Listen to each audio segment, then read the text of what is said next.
So in this video, we're gonna dive into how to be feminine, but really the thoughts behind maybe why is it hard to be feminine and playful. So if you have a challenge, or it's not just second nature for you to be feminine and playful and free, and you might live more in this type of energy or more in this way of being that's task-driven, that's focused, that's guarded, that's just get it done.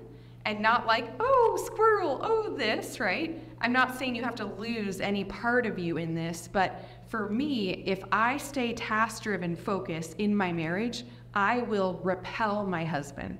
If I'm like looking at him and his tasks and what he has to do, and I come into even my relationship with my kids like that, it lacks this connection and joy and playfulness that's possible. So if you have any desire to tap into that a little bit more to enhance your life and probably experience a little bit more joy, then this video is for you. So this video was inspired by a conversation between Skylar and I. The other night he said, babe, I just want you to be feminine and free and playful. And my immediate response was, I'm not a piece of meat. And he went into like, whoa, what story did you create? Like this was for good, Jessica. I was being kind in saying that. And he's like, I really, truly do want you to be feminine and free and playful. And so I had to check in with why did I respond the way I did? Because I didn't take that as initially, right, as this joyful thing, as this thing I wanted to embrace. So I thought about it and I was like, oh, it's hard for me to embrace that when I think about my upbringing. So it was modeled to me to never rely on a man. Do not trust a man.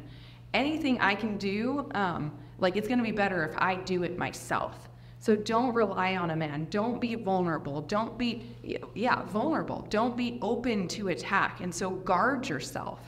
And so I created this posture very on as a young girl to guard my heart. And I wasn't gonna put myself out there because people took advantage of it, right? And hurt it in ways that didn't feel good. So even more so, I'm gonna guard it. And I know women around me in my Raise Up Queens community have said even things like dancing for them. They wanted to dance as a little girl, but that was seen as shameful and it was sexualized. And so dancing now wasn't able to be something like being free and just playful, wasn't something they felt like doing anymore because there was shame attached to it. Other women have said that to be feminine, it was perceived as high maintenance, right? And just this task, and they didn't want to be high maintenance or seen as like the problem child in their household. And so they let go of wanting to be feminine. And for some of us, we put on this not playfulness, this not freeness in order to protect ourselves because we've had hurts and we've had letdowns in our life, and we were gonna make sure that that didn't happen again.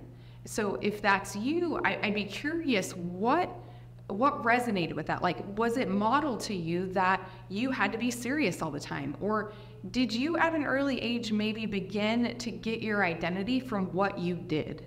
So there was chaos going on in my house when I was a little girl. And so I became small and kind of silent. But secretly, I had this decision that I made that I said, you know what? I'm gonna be perfect. I'm gonna get straight A's. I was salutatorian in high school, and I'm gonna get my identity from my achievements. I'm gonna feel good about myself from my achievements. So that continued into life and in business and being focused all the time. And it created this unhealthy perfectionism in me. But I got my identity from my achievements, so it didn't really leave any room to be playful and be free.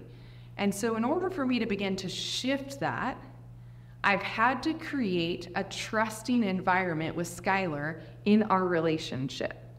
And so when I say we had to create it, I didn't just put the responsibility of a trusting environment on him, because I have proper expectations that he is going to mess up. He is going to fail me. And so I can't let all my femininity, all my playfulness just be on whether he shows up perfectly or not. So I had to look for ways that I could trust him. I had to look for ways to open up to him. And I had to ask him for what I needed in those moments. So there'd be times where I'd go to talk to Skylar and share something super, super vulnerable, right? And let my walls down. And then he would go to solve my problem.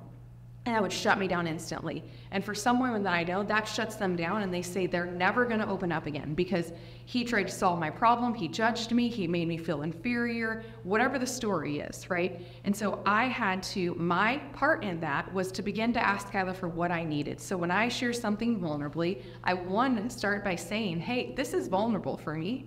And then 2, can you please not solve this? I just need to say it out loud. Are you in a space where you can listen to me? And so that's one way I started to develop trust in him. And then when he would do what I asked, I would appreciate it and then notch it in the books. Okay, I can begin to let my wall down with Skylar, right? I can begin to lean into the relationship and be feminine and be free. I also had to work through shame. I had a lot of shame around sexual sin. Just like, it was shameful. Like even talking about sex when I was in my teens, like that was a very uncomfortable conversation that my mom and I had. Like there was a lot of shame around all of that. It was like taboo. We didn't talk about that. And so if that was my foundation of sexuality, right, do I then bring that into a marriage and be feminine and free and playful? Like there just wasn't a way. I had work to do. And so if you carry shame in that area, I'd love to see you at Rise Up Queens, but there's resources out there for you, whether it's a therapist or events or just something. Like, do you want to carry that for the rest of your life? Like I had to work through that shame in order to get to this place to be feminine and free and playful.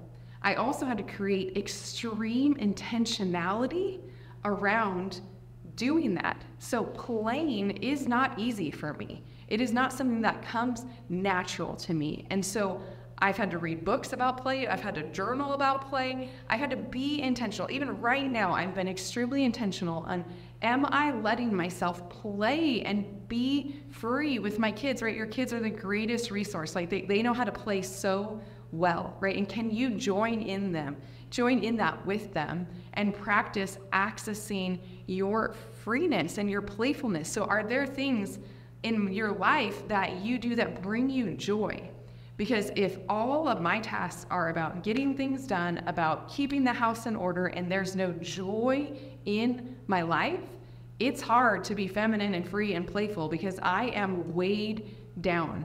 So what brings you joy? Like, do you allow yourself to be creative? Do you allow yourself to paint? And I'm not talking, ladies, like I'm not talking about, do you allow yourself to feel happy when you drink wine or drink alcohol or sedate with other stuff or sedate with movies? That's a different kind of joy. Like, is there a pure joy, right? I also had to get my joy from God and not put all my happiness on Skylar. I used to rely on Skylar filling my happiness. I used to think that he was the one that was most supposed to make me feel happy. And I found out that I had it completely wrong. I needed to create joy and happiness within myself so that I am overflowing and able to pour it out to my family. They are not responsible for filling me up.